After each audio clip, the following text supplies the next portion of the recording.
संगीत में आवृत्तियाँ, फ्रीक्वेंसीज या आंदोलन संख्या, इस संदर्भ में आज चर्चा करेंगे। आवृत्ति अर्थात आंदोलन संख्या का संबंध स्वर की तारता से है। आंदोलन संख्या जितनी अधिक होगी,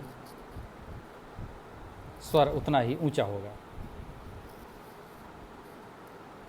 उदाहरण स्वरूप हारमोनियम का ऋषभ स्वर, इसकी जो आवृत्ति होगी वो षड्ज की आवृत्ति से अधिक होगी। अगर हम हारमोनियम खोलकर देखें तो हमें पाएंगे कि जो ऋषभ या रे की पत्ती या रीड बोलते हैं जिसे, वो ऋषभ की पत्ती जो है वो षड्ज की पत्ती से छोटी होती है। इसी तरह जो गंधार की रीड है वो ऋषभ की रीड से छोटी है, मध्यम की रीड गंधार की रीड से छोटी है। इस तरह से क्रमशः जैसे जैसे स्वर हम आगे बढ़ते जाएंगे उस तरह से हारमोनियम की रीड जो है वो छोटी होती जाएगी। इससे हम क्या पाएंगे? इससे हम ये पाते हैं कि लंबाई जैसे जैसे कम होती जाएगी, किसी स्वर की आवृत्ति या आंदोलन संख्या बढ़ती जाती है। इसलिए ऋषभ की आंदोलन संख्या जो है वो सा की अपेक्षा अधिक होती है। इन आवृत्तियों को नापने का क्या तरीका होता है? इसका ये तरीका है कि इनको आंदोलनों को नापने का जो मापदंड होता है वो सेकंड्स होता है। सेकंड्स में स्वरों की आंदोलन संख्या को हम नापते हैं। किसी स्वर की जो ऊंचाई और निचाई है वो आंदोलन संख्या पर निर्भर करती है।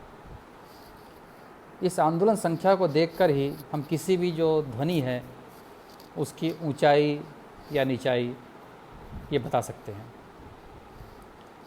यहाँ एक बात ध्यान रखना विशेष है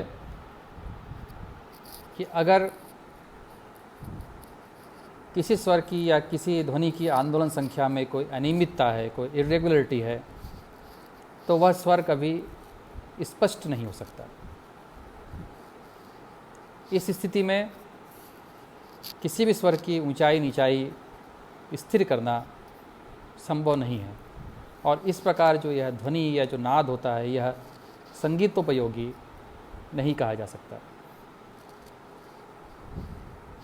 एक सेकंड में आंदोलनों की संख्या जितनी कम होगी, ध्वनि उतनी ही नीची होगी, एवं एक सेकंड में आंदोलनों की संख्या जितनी ज़्यादा होगी, जितनी अधिक होगी, ध्वनि उतनी ही ऊंची होगी।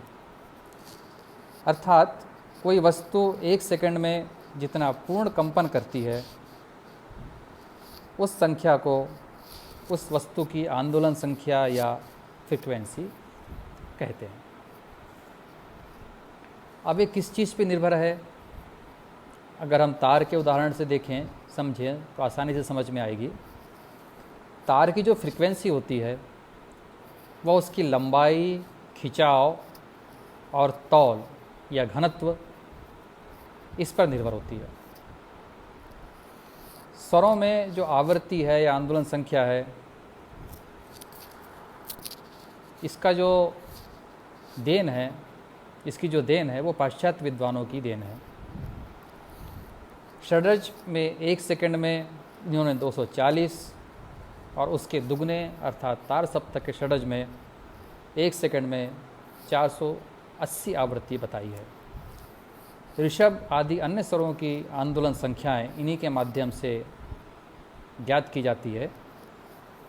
अगर हम विभिन्न स्वरों की आंदोलन संख्या देखें तो वो इस तरह से है: षड्ज की 240, ऋषभ की 270, गंधार की 300, मध्यम की 320, पंचम की 360, धैवत की 400, निषाद की 450 और तार सप्तक के षड्ज की जस्ट दुगनी मतलब 240 की दुगनी 480। किसी भी वस्तु की,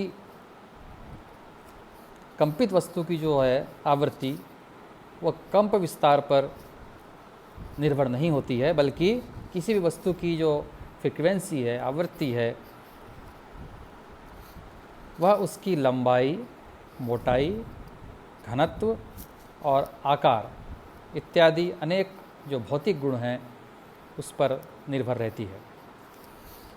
जब तक इन गुणों में कोई अंतर नहीं होगा, तब तक उस वस्तु की 1 सेकंड की कंपन संख्या या आवृत्ति में कोई अंतर नहीं पड़ता। उदाहरण स्वरूप, यदि तानपुरे के तार की लंबाई, मोटाई और खिंचाव हमेशा बराबर एक सा ही रहे, तो हम उसे कभी भी छेड़ें तो उसकी प्रति सेकंड कंपन संख्या एक ही निकलेगी। किसी भी कंपित वस्तु का एक बंधा हुआ वेग होता है जो उसकी स्वाभाविक दशाओं पर निर्भर होता है। यदि हम कंपित वस्तु की लंबाई और आकार को बदल दें और भी अन्य चीज़ों को बदल दें, मोटा कर दें, ज़्यादा खींच दें, तो उस वस्तु की आवृत्ति बदल जाएगी। और यदि आकार और लंबाई निश्चित हो तो उस कंपित वस्तु की एक अपनी निश्चित आंदोलन संख्या होगी जो स्वाभाविक समझी जाएगी। सप्तक के स्वरों का संबंध कंपनों की पारस्परिक आंदोलन संख्या इस पर निर्भर करता है। यदि मध्य सप्तक का सा 240 कंपन संख्या का है तो तार सप्तक का सा निश्चित ही 480 कंपन संख्या का होगा। इन आंदोलन संख्या पर आधारित स्वरों को यदि गायन व वादन के समय में विशेष रूप से कंपित किया जाए तो स्वर की उस कंपित अवस्था को ही आंदोलन कहा जाता है। इसका अंतिम परिणाम भिन्न भिन्न अवस्था ही मींड, गमक और क्रंथन जैसी क्रियाओं के रूप में देखी जा सकती है।